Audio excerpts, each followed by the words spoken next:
लगा कि अगर कोई मुझे ठीक कर सकता है ना तो वो सिर्फ अनस है। आई don't know why, out of so many people I know, इतने मेरे जान पहचान वाले हैं और जिगरी दोस्त यार है, पर पता नहीं क्यों मेरे दिल ने सिर्फ और सिर्फ अनस का नाम लिया।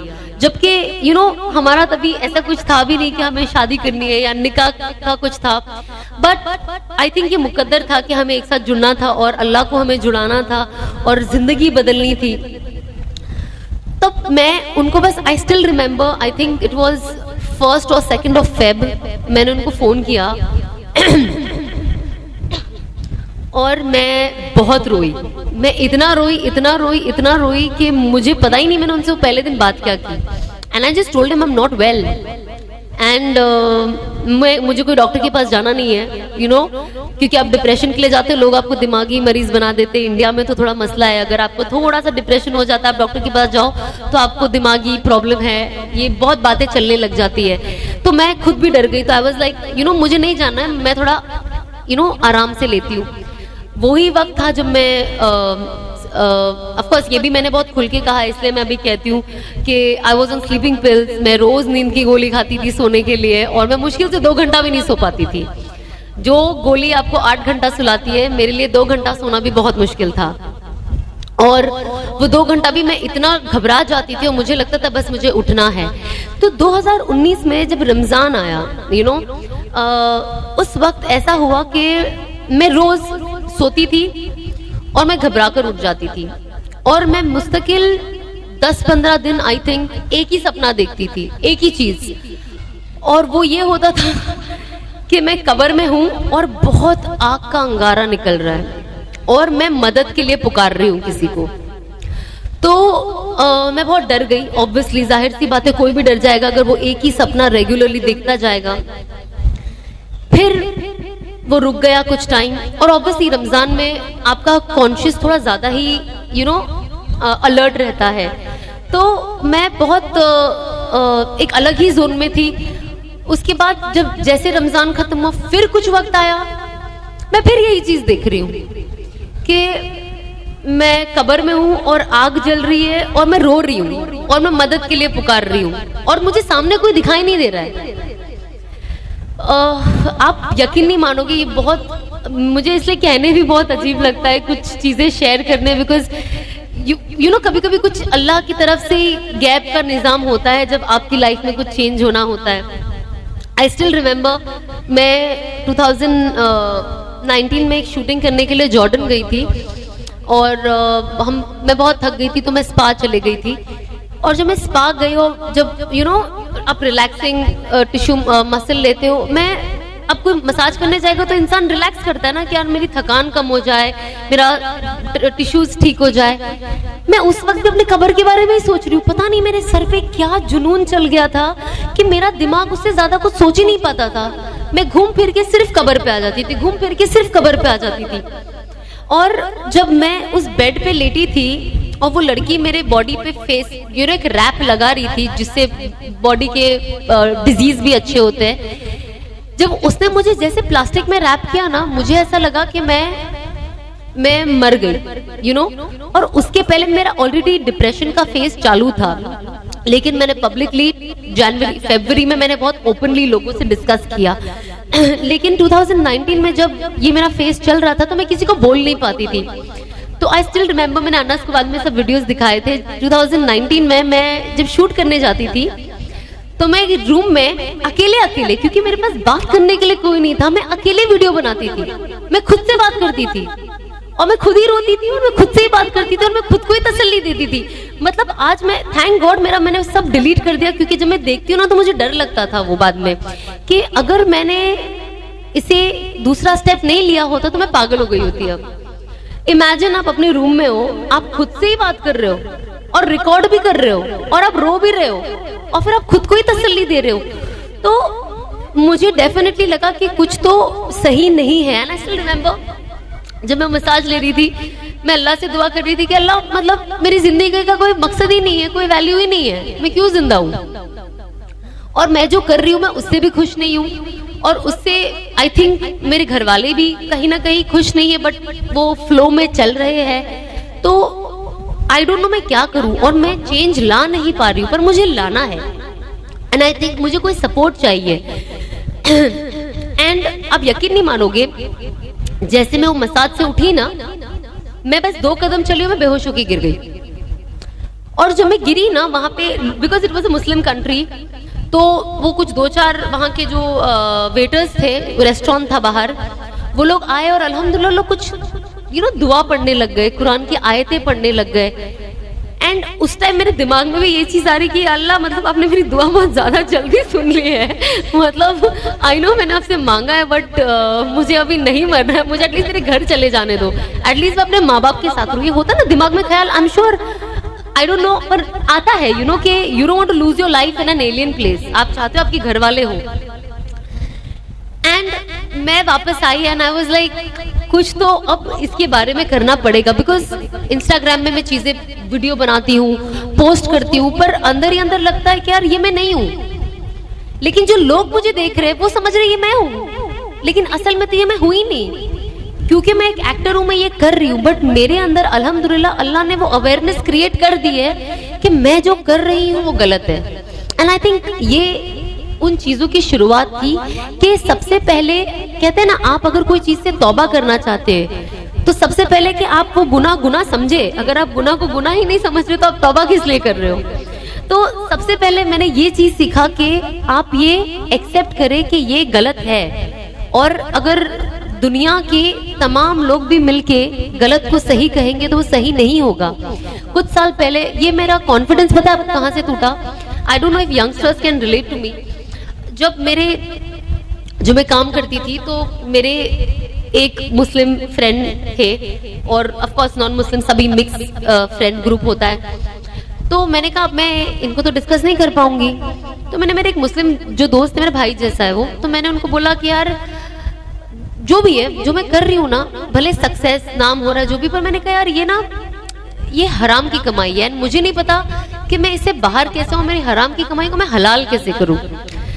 एंड आई रिमेम्बर मेरे दोस्त ने मुझे बोला था कि ऐसा नहीं होता है, तुम तो कितनी मेहनत कर रही हो, और आई एम श्योर ये बहुत, आई डोंट नो, पर ये बहुत लोगों के साथ होता है, ट्रस्ट मी। और ये एंटरटेनमेंट से रिलेटेड नहीं है, जरूरी नहीं कि आप एक्टिंग करो, आप जिंदगी में कुछ भी काम में आपका इनकम में हेरा फेरी हो सकती है। सो उन्होंने मुझे कहा कि यार आप तो लेकिन कितनी मेहनत करके कमा रही हो, ऐसा तो है ना, और आप कुछ गलत नहीं कर रही हो। मैं समझ गई, मैंने कहा मुझसे बात नहीं करनी है मुझे, क्योंकि ये मुझे और हराम 10 टाइम्स इंटू 10 टाइम्स हो जाएगा मेरा। मैंने कहा मुझे सजेशन नहीं लेनी। तो मैं समझ गई कि उस वक्त से मेरा मोटिवेशन एक्चुअली डिस्कस करने का टूट गया, क्योंकि अगर मैं इसको बोल रही हूँ मैं हराम कर रही हूँ, तो सामने वाले को बोलना चाहिए ना, हाँ भाई कर रही है छोड़ दे, तो ये मुझे और मोटिवेट कर रहा है कि ऐसे तो नहीं, तुम तो मेहनत करी। मैंने कहा ये तो मुझे जहन्नुम में फेंकेगा, इससे बात नहीं करनी है मुझे। तो मैंने अपने आप से फिर मैंने ना, because I had nobody, I started watching videos. मैं बड़े बड़े ओलमा के वीडियोज देखने लग गई, तारिक जमील साहब के वीडियोज में बहुत देखती थी, बहुत सुनती थी उनको। मैंने कहा मैं अब पर्सनली पढ़ना और सीखना शुरू करूंगी। And I think that's when बहुत सारी चीजें मेरे लाइफ में आने लगी। जैसे सबसे पहले तो अल्हम्दुलिल्लाह जब मेरा पहला उम्रा 2013 में हुआ, तो मैं माशाल्लाह से 5 उम्रा मैंने किया है अभी तक। एंड जब मैं पहले उम्रा में वहां गई ना, और जब मैं वापस आई, सबसे पहली तब्दीली मेरी जिंदगी में ये आई कि मैंने 5 वक्त की नमाज पढ़ना शुरू कर दी। नॉट ऑन टाइम बट पढ़ती थी। चेंजेस, हर चीज ग्रेजुअली आती है। एंड कभी कभी ऐसा लगता है क्यों आती है स्लो, सब फटाफट आ जाना चाहिए, अब ऐसा लगता है। बट उस वक्त because I was also working and in a profession जो एथिकल प्रोफेशन नहीं है, तो मैं 5 वक्त की नमाज एटलीस्ट पढ़ना शुरू कर दी। भले कज़ा हो जाती थी, कभी कभी शुरुआत में कुछ मिस हो जाती थी, लेकिन मैं पढ़ लेती थी। उसके बाद मुझे ऑफ कोर्स कुरान शरीफ पढ़ने में और इंटरेस्ट आने लग गया। ऐसा नहीं था मैं पूरा दिन लेके बैठ के पढ़ते रहती थी, बट मैं पढ़ती थी। अब अगर मुझे किसी ने बता दिया कि इशा के बाद सूरा मुल्क पढ़ना बहुत जरूरी है, कब्र में आपकी हिफाजत करेगा, तो मैंने वो एक वजीफा, मैंने कहा इसकी मुझे बहुत ज्यादा जरूरत है, मैंने वो हर इशा के बाद पढ़ना शुरू कर दिया। अब मैं आपको बताती हूँ, चेंजेस ना ऐसी छोटी छोटी चीजों से आती है, ऐसा नहीं कि इमिडिएटली आ जाएगी। जब मैंने ये पढ़ना शुरू किया तो मैंने इसको कभी मिस नहीं किया, उसके बाद मैंने किसी से सुना कि सूरा वाक़या पढ़ना चाहिए मगरिब के बाद, तो बहुत अच्छा है, इससे बहुत फायदे। फिर मैंने सूरा वाक़या पढ़ना शुरू कर दिया। फिर एक बार मेरी बहन ने मुझे बोला कि जुम्मा के दिन ना सूरा काफ पढ़ना चाहिए, उससे अगले जुम्मा तक अपनी प्रोटेक्शन होती है और चेहरे पे नूर आता है। मैंने कहा अच्छा। तो अल्हम्दुलिल्लाह 2 साल पहले मैंने शुरू किया और अब तक माशाल्लाह से हर जुम्मा सूरा काफ पढ़ती हूँ। तो इस तरीके से ना छोटी चीजें, और जब मैंने अपने आप को, अपना वक्त इन चीजों में इन्वेस्ट करना शुरू कर दिया, मुझे रियलाइज हुआ कि अब मेरी जिंदगी में सही इन्वेस्टमेंट हो रहा है। क्योंकि पहला जब मैं गलत चीजों में इन्वेस्टमेंट करती थी अपने वक्त का, जो फिजूल काम करती थी, तो उससे मेरे को फायदा कुछ नहीं हो रहा था। लेकिन इन चीजों से ना मुझे फायदा होने लगा। जब 2020 में अनस ने मुझे थोड़ा ना शुरुआत में पढ़ाई देने लगे ताकि मेरी एंजाइटी कम हो जाए, तो पहले उन्होंने बोला फजर के बाद आप चाश्त तक रुको। मुझे तो चाश्त की नमाज क्या पता नहीं थी, इमेजिन। तो पता चला चाश्त क्या होती है, फिर चाश्त की नमाज पढ़ने लग गई। उसके बाद सुबह में उठ जाती थी चाश्त तक, अगर आप जागो तो यासीन शरीफ पढ़ लेती थी रोज सुबह। फिर उसके बाद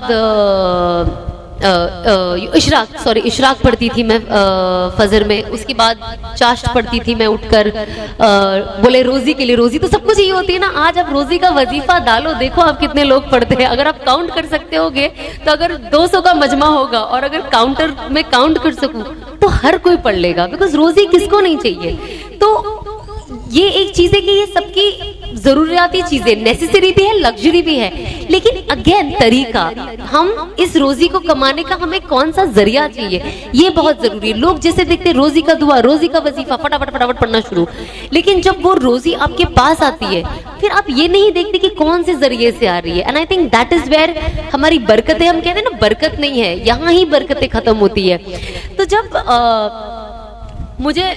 जब अनस ने इतने सारे शुरू में वजीफे दिए थे, मुझे इतना गुस्सा आता था अनस के ऊपर ही कि जब ये फोन करते थे मुझे लगता था फोन रखो, मेरे पास पढ़ने के लिए इतनी सारी चीजें, फिर बीच में मुझे काम भी करना है। तो उन्होंने कहा ज़ोहर के बाद सूरा फतह पढ़ो। मैंने कहा अच्छा ठीक है। उसके बाद आप दुआ मांगते हो ना, पहले कैसी थी दुआ, या अल्लाह मुझे ये दे दे, अल्लाह मियां मुझे वो दे दे, ये ठीक कर दे, वो ठीक कर दे, इन सबको जन्नत पहुंचा दे, मुझे भी जन्नत पहुंचा दे। अमल कुछ नहीं करना है, पर जन्नत हमको जाना है। घर में रोजी एकदम परफेक्ट होनी चाहिए, काम भी एकदम परफेक्ट मिलना चाहिए, और सब कुछ एकदम परफेक्ट होना चाहिए। हस्बैंड भी एकदम बैंग ऑन होना चाहिए। हमको कुछ नहीं करना है, हमको कुर्बानी नहीं देनी है, पर हमको हस्बैंड परफेक्ट चाहिए, सास ससुर परफेक्ट चाहिए, माँ बाप परफेक्ट चाहिए, भाई बहन, रिश्तेदार, दोस्त, रोजी, बॉडी, हर चीज। जब बॉडी की बात आती है ना, तो लोग बराबर 24 घंटा डाइट करते हैं, जिम जाते हैं, वॉक करने निकलते हैं, लेकिन जब ईमान के ऊपर बात आती है ना, जो अल्लाह देता है, तो उसके लिए हमें किसी को मेहनत नहीं करनी, वो फ्री में चाहिए सब। ये बहुत लोगों का नजरिया है। तो अब मैं कोई भी वजीफा देती हूँ ना, उसके अंदर मैं डालती हूँ इससे रोजी तो आती ही आती है, ताकि जब आप ये कहते हो ना तो लोग थोड़ा और हर वजीफे को पढ़ते हैं। क्योंकि लोग मुझे पूछते हैं रोजी का कोई वजीफा बताओ, अभी तो पूछते हैं हस्बैंड के लिए कोई वजीफा बताओ। मैंने कहा हर चीज के लिए वजीफा ये है कि आप अल्लाह पे यकीन रखो, आप कुरान पढ़ोगे और खुश दिल से पढ़ोगे, और जो हमें पढ़ने के लिए बताया गया पढ़ोगे ना, आपकी सारी प्रॉब्लम वैसे ही हल हो जानी है। आपको कोई तावीज दौरे की जरूरत नहीं है, कोई बाबा के पास जाने की जरूरत नहीं है, किसी को बोलने की जरूरत नहीं है कि आप ये कर दो, कोई चढ़ावा चढ़ाने की जरूरत नहीं है। जो आज प्रॉब्लम है, हम नमाज नहीं पढ़ते, लेकिन जब हम किसी को देखेंगे, अरे प्लीज मेरे लिए दुआ करना, अरे तुम खुद अपने लिए कर सकते हो। जब इंसान दुआ तो हमें तो करना फर्जी है, लेकिन खुद भी तो करना पड़ेगा ना। जब आप कुछ करोगे नहीं, दूसरा वाला ही दुआ करता रहेगा, तो अल्लाह तो उसकी दुआ उसके हक में कबूल करेगा। तो जब जैसे जैसे टाइम बढ़ता गया, तो शुरुआत में अनस को कहती थी, अनस इतना पढ़ने को है कि मैं थक जाती हूँ, मेरे पास टाइम नहीं है। और मुझे रियलाइज होने लगा कि मेरे टाइम में ना बरकत ही नहीं। मैंने कहा मैं ये पढ़ूंगी तो मैं काम कब करूंगी। जो मेरा एक क्लिनिक है, मेरा क्लिनिक एक है, स्किन केयर मैं करती हूँ, तो मैंने कहा यार ये सब कब होगा। आप यकीन नहीं मानोगे, आज मैं वही सारी चीजें पढ़ती हूँ, पर अल्लाह ने इतनी बरकत दी है वो टाइम में कि अब जब मैं सोचती हूँ कि एक वक्त था कि मुझे लगता था कि मेरे पास वक्त ही नहीं है, और अब मैं सब पढ़ लेती हूँ, मेरे पास फिर भी वक्त होता है। तो ये सारी चीजें विथ प्रैक्टिस आती है। हर चीज आप प्रैक्टिस करोगे तो प्रैक्टिस के साथ आती है। लेकिन of course belief is very important.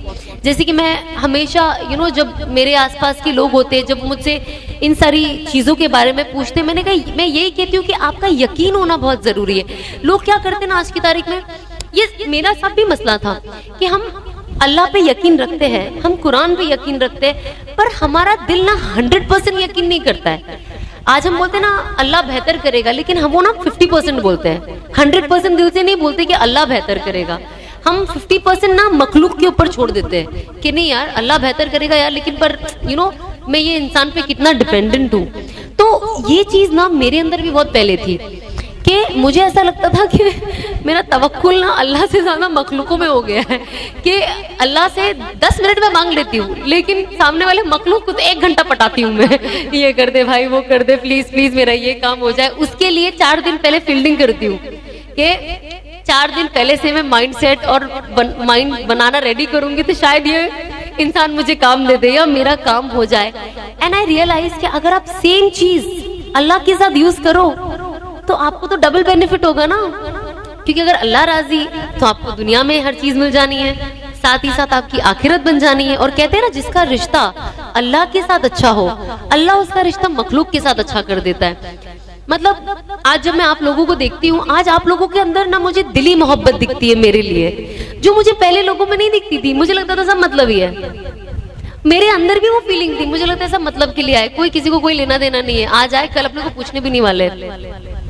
और ये होता है जब आप दुनिया में इतना दुनिया से अटैच होते हो ना, तो अल्लाह आपको, जो लोग भी आपकी जिंदगी में आते हैं ना, वो दुनिया वाले ही होते हैं, जो आपसे दुनिया का जितना फायदा उठा सकते हैं वो उठा लेते हैं। उसके बाद आप डिप्रेशन में मरो, एंजाइटी में मरो, सुसाइड करो, क्योंकि जब मेरा वक्त आया बुरा तब मैंने देखा कौन था मेरे साथ। तो आप रियलाइज करते हो कि ये लोग लॉन्ग लास्टिंग लोग नहीं है, इनका वक्त हो। आज जैसे एग्जाम्पल, जब आप एक्टर होते हो तो बहुत सारे लोग ये ले लो, वो ले लो, वो ले लो। अब जैसे सबको पता, अच्छे अच्छे दोस्त जो मुझे डिजाइनर क्लोथ्स देते थे, जो दोस्ती दोस्ती में देते थे, हम तो सिर्फ दोस्ती में देते हैं, प्रोफेशनल लोग तो प्रोफेशनली। लेकिन आज जस्ट बिकॉज मैं हिजाब पहनती हूँ और I don't see them coming to me, so वो मोहब्बत कहाँ गई? अगर वो सच्ची मोहब्बत होती तो आज भी आती ना। तो चीजें मैंने चेंज होते हुए देखी हूँ। मैंने ये 1.5 साल में अपनी जिंदगी में लोगों को बदलते हुए भी देखा है, अच्छे से दूर जाते हुए देखा है, और दूर से नजदीक आते हुए भी देखा है, और जाकर वापस आते हुए भी देखा है। तो ये चीज ना आपको अल्लाह ही बताते हैं, और जब आप इसमें यकीन करते हो ना तब आप वो देखते हो। तो आज मैं बहुत चीजें अपनी जिंदगी में ऐसी एक्सपीरियंस करती हूँ जो मैंने पहले कभी नहीं की थी। मैं अनस को वही बोलती हूँ कि जब आज मैं बाहर जाती हूँ, लोगों से मिलती हूँ ना, मेरे अंदर उनके लिए मोहब्बत होती है जो पहले नहीं थी। ऐसा लगता था हाँ फैंस है, आ गए, फोटो खींच लिया। मैंने कहा फिर ये अपने घर में अपने घर, ये लोग क्या मेरे बारे में सोचेंगे, एक फोटो ले लेंगे, मैटर खत्म। लेकिन अब मेरी सोच भी बदल गई है। तो मुझे ये रियलाइज हुआ कि जब इंसान अल्लाह के करीब आता है तो अल्लाह उसका भी दिमाग कैसे बदलता है। मतलब सामने वाले के तो दिल में मोहब्बत डालता ही डालता है, लेकिन एज खुद मैं भी चीजें कितनी, जो पहले मुझे लगता था मैं ही मैं, मेरा सक्सेस, मेरा पैसा, मेरा बिजनेस, मैं क्यों ये। आज हमें लोगों की परवाह है, हमें लगता है कि हम क्या करें जिससे हम लोगों को फायदा दे सके। इसलिए मैंने जब मेरा पहला तौबा के बाद पहला वीडियो बनाया था, उखरिजत लिन्नास पे बनाया था। वो कुरान की आयत कहती है ना, उखरिजत लिन्नास तहमरूना बिल मारूफ व तनहौना अनिल मुनकर।